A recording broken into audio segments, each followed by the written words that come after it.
I dream చూస్తున్న ప్రేక్షకులందరికీ నమస్కారం. ఈరోజు మనతో పాటు ఐకాన్ ఆస్ట్రాలజర్ గట్టుపల్లి సురేష్ బాబు గారు మనతో పాటు ఉన్నారు. మాట్లాడదాం. నమస్కారం అండి. జై శ్రీమన్నారాయణ. పిల్లల పెంపకం విషయంలో లేదా ఓవరాల్‌గా పిల్లల విషయంలో పెద్దలు చేస్తున్న తప్పులేంటండి? ముందుగా ఇంట్లో జంతువులు పెంచడం. జంతువులు పెంచడానికిను దీనికి సంబంధం ఏంటండి? కరెక్ట్. అయితే ఇక్కడేంటంటే, ఇంట్లో ఒక 3 ఇయర్స్ బాబు, ఒక 1 ½ ఇయర్ పాప ఉంటారు. లేదా ఒక 5 ఇయర్స్ బాబు, 3 ఇయర్స్ పాప ఉంటారు. లేదా ఇద్దరు పిల్లలు, ముగ్గురు పిల్లలు ఉంటారు. ఈ పిల్లలకి కంచంలో అన్నం పెట్టేసి పక్కన పడేస్తారు. ఇంట్లో కుక్కను పెంచుకుంటారు. సంకలో పెట్టేసుకొని నోట్లో అన్నం పెడుతూ ఉంటారు. ఇది కుక్కను పెంచడమే కర్మ. వాళ్ళు ఏ జన్మలో చేసుకున్నటువంటి కర్మల వల్లనే కుక్కల్ని జంతువుల్ని పెంచుతూ ఉంటారు ఇంట్లోను. పిల్లల్ని పక్కన పెట్టేసి కుక్కలకి ఎక్కువగా స్నానం చేయించడం, కుక్కని ఎక్కువగా ప్రేమగా చూసుకోవడం, పెట్టి సెంటర్స్ తీసుకెళ్ళటం. అలానే వాళ్ళు ఈ కుక్కల్ని ఎక్కువ ప్రేమగా గారాబంగా పెంచుకుంటుంటారు. పిల్లల్ని వదిలేస్తూ ఉంటారు. తర్వాత హాస్టల్స్, పిల్లలకి కో ఎడ్యుకేషన్ అని చెప్పేసని, లేకపోతే కనుక రెసిడెన్సీలు అని చెప్పేసని చిన్నప్పటి నుంచే బాగా రుద్దుతూ ఉంటారు. రుద్దేసి చేపను రుద్దుతారు చూసారా? మనకి రాయిమీన పెట్టేసి రుద్దుతూ ఉంటారు. అలానే పిల్లల్ని హాస్టల్‌లో పెట్టడం, తల్లిదండ్రులకి దూరంగా ఉంచడం పిల్లల్ని. తల్లిదండ్రులకి పిల్లల్ని దూరంగా ఉంచడం, ప్రేమకి అనురాగానికి దూరంగా ఉంచడం. వీళ్ళకి ఒక బిజీ లైఫ్ వలన వాళ్ళు దూరంగా ఉండిపోవడం. అంటే ప్రేమ, అనురాగం అనేది తల్లిదండ్రులకి ఎలా ఉంటుందో తెలీదు. వాళ్ళు పనికిమాలినటువంటి ఫ్రెండ్స్ అని చెప్పేసి, అదని చెప్పి, ఇదని చెప్పి వాళ్ళ దగ్గర అవుతూ ఉంటారు. ఎవరైనా తిన్నావా, ఉన్నావా అంటే వారి దగ్గర ఖచ్చితంగా అవుతారు కదా! వారి దగ్గర అవుతారు. వారు ఏ దారిలో వెళ్తే ఆ దారిలో వెళ్తూ ఉంటారు. వాళ్ళు ఎలాంటి వారో ఏంటో తెలీదు. పుట్టిన తర్వాత 18 సంవత్సరాల పాటు కూడా తండ్రి, తల్లి ఆ యొక్క ఆరాధనలోనే ఉండాలి పిల్లలు. 10th క్లాస్ వరకినా తల్లిదండ్రుల ఆరాధనలోనో, అనురాగంలో ఉంటే ఖచ్చితంగా వారి పిల్లలకి ఎలా ఉంటుంది, నాగరికత అంటే ఏంటి, మన కుటుంబం అంటే ఏంటి, సంసారం అంటే ఏంటి, ఎవరితో ఎలా ఉండాలనేది తల్లిదండ్రులు మాత్రమే నేర్పాలి. అది నేర్పలేదంటే మాత్రం ఖచ్చితంగా ఆ పిల్లలైతే ఖచ్చితంగా చెడిపోతారని చెప్తారు. ఈ రోజు నడుస్తున్నటువంటి లవ్ అఫేర్స్ కావచ్చు, కోలివింగ్ హాస్టల్స్ కావచ్చు, ఒంటరిగా బతికేటువంటి జీవితాలు కావచ్చు, జాబులు కావచ్చు, పరిస్థితి కావచ్చు, పద్ధతి కావచ్చు, ఇవన్నీ కూడా తల్లిదండ్రులు పట్టించుకోకపోవడం వలన వచ్చేటివి. తర్వాత డబ్బుకి విలువ.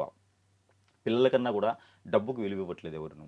అలానే ఏదో ఒక జాబ్ చేసో కష్టపడతారు. వాళ్ళు ఎంత కష్టపడుతున్నారని తెలియాలంటే కూడా తల్లిదండ్రుల దగ్గరికి పిల్లలు ఉండాలి. అలా లేకుండా పోయిన పరిస్థితిను. ఎందుకంటే పుట్టగానే వాడు కలెక్టర్ అయిపోవాలి. పుట్టగానే ఒక ఎమ్మెల్యే అయిపోవాలి. పుట్టగానే ఒక డాక్టర్ అయిపోవాలి కాబట్టి వాళ్ళ మీద రుద్దుతున్నారు వీళ్ళ కోరికలన్నీ కూడా. అది చాలా తప్పు అనేది. రెండోది, ఈ పిల్లలకి ఈ వయసు అనేది రాకుండా కూడా బైకులు, కార్లు ఇప్పిచ్చేసి విచ్చలవిడితనంతో బ్రతికించమని చెప్పడం. ఇదొకటి. వాళ్ళ యొక్క జీవితం కాపాడుకునేందుకు, వారికి ఉన్నటువంటి యాక్టివిటీస్ అన్నీ కూడా ముందుకి చేసేందుకు పిల్లల్ని పట్టించుకోకపోవటం. ఎక్కడిదాకెందుకు, నాకు తెలిసినటువంటి చాలామంది కస్టమర్స్ ఉన్నారు. లేదంటే తండ్రికి ఒక అఫైర్ ఉంటుంది, తల్లికి ఒక అఫైర్ ఉంటుంది. ఈవిడకి ఉండేటువంటి 2 జాబులు, 3 జాబులు ఉంటాయి. అతనికి ఉండే 2, 3 జాబులు ఉంటాయి. ఇద్దరు తప్పులు చేస్తూనే ఉంటారు. ఇద్దరు సంపాదించుకుంటున్నారు. డబ్బుకొచ్చిన విలువ పిల్లలకి ఇవ్వరు. మరి పిల్లల్ని ఎందుకు అంటారయ్యా అంటే, పిల్లలకి కావాలి కదండీ రేపటి రోజున. ఎందుకు?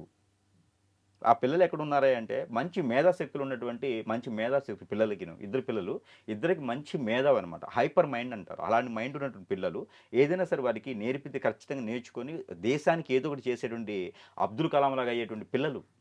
ఆ పిల్లలు స్కూల్‌కెళ్తారు. వాళ్ళు పట్టించుకోరు. ఎక్కడో దగ్గర బతికేస్తూ ఉంటారు. చివరికి ఏదో ఒక గా ఇగ అవారంగలంటే గాలి తిరిగేటువంటి పిల్లలతో పాటు ఫ్రెండ్‌షిప్ చేస్తా ఉంటారు. అంత మేధాశక్తి కాస్త చెడు వాటి మీద పెడతారు. గేమ్స్ అని, బెట్టింగ్స్ అని పెట్టేసి, ఒక పిల్లోడు మొన్న ఇటీవల సూసైడ్ దాకా ఎళ్ళిపోయినాడు. బెట్టింగ్స్ అని పెట్టేసి. ఈ బ్రెయిన్ పని చేయలేదు.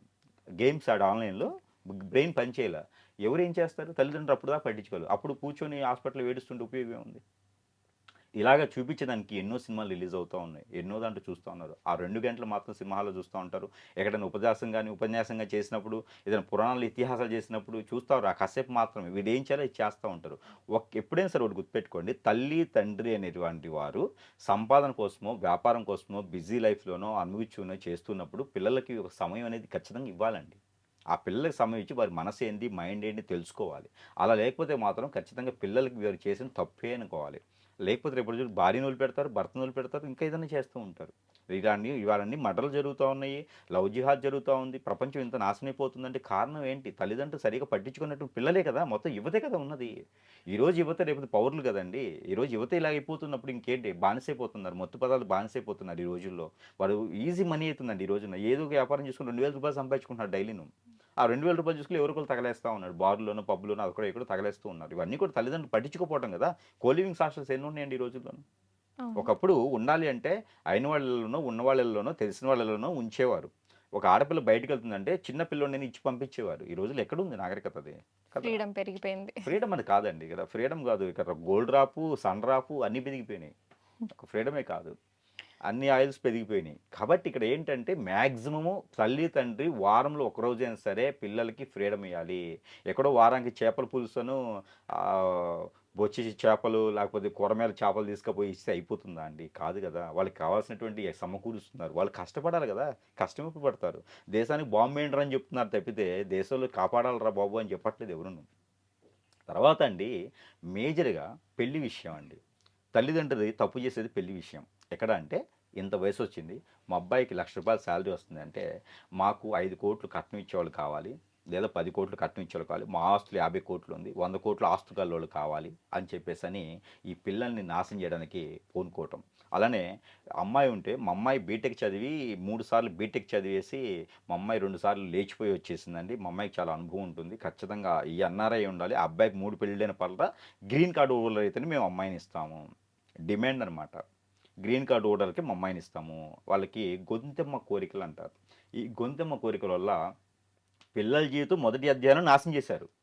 ఇక రెండో అధ్యాయానికి ఏంటి? వాళ్ళ పెళ్ళి కూడా వీళ్ళ ఆధీనంలో ఉంటుంది. మా అబ్బాయికి 3 లక్షల శాలరీ వస్తుందండి నెలకి, మరి అమ్మాయి సంగతి ఏంది? ఒక 50 కోట్ల ఆస్తి ఇస్తారా, కట్నం ఇస్తారా అనేది ఏర్పడుతుంది అనమాట. ఇది డిమాండ్. ఇది తల్లిదండ్రులు చేసేటువంటి మొదటి తప్పుగా మనం పరిగణలోకి తీసుకోవచ్చు. చిన్నప్పుడు చేసిన తప్పు కాకుండా ఇది మొదటి తప్పుగా మనం పెద్ద తప్పు అనమాట. తల్లిదండ్రులు వారి జీవితాన్ని నాశనం చేయటం.